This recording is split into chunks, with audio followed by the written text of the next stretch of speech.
Now, let's get you the latest, and this is in regard to the Dalai Lama, who has gone on to say that the institution of the Dalai Lama will continue, and the trust has now the authority to recognize the future reincarnation, ending years of waiting, which was followed by the Buddhist spiritual leader.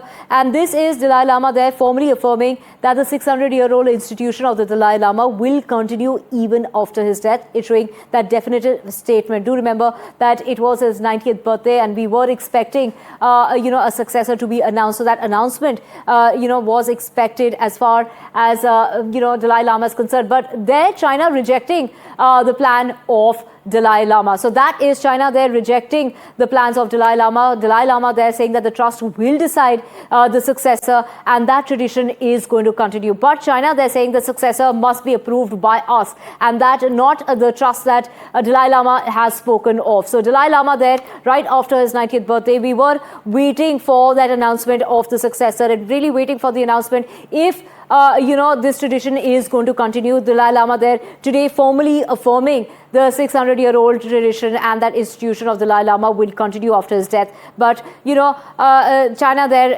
refuting those claims and saying that you need an approval, and that approval needs to come from China. Vishal, my colleague, joining us to get us the very latest. Vishal, just after the announcement, China they're reacting, saying that this can't happen without the approval. This was widely expected because China views the Dalai Lama as a separatist. Remember, the Dalai Lama escaped Tibet back in 1959 when the revolution was going on, and he's been living in India in exile for almost 7 decades now.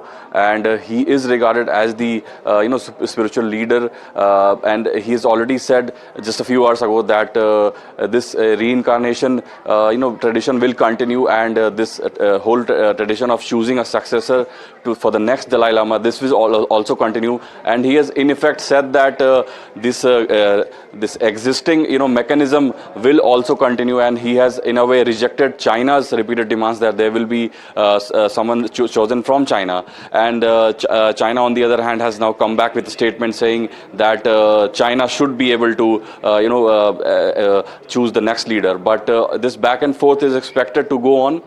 This big statement from Dalai Lama has riled up Chinese authorities, and these are just first steps in the statements being released by the Chinese side. There will be more, right. For sure. We'll have a keen eye on that. Right.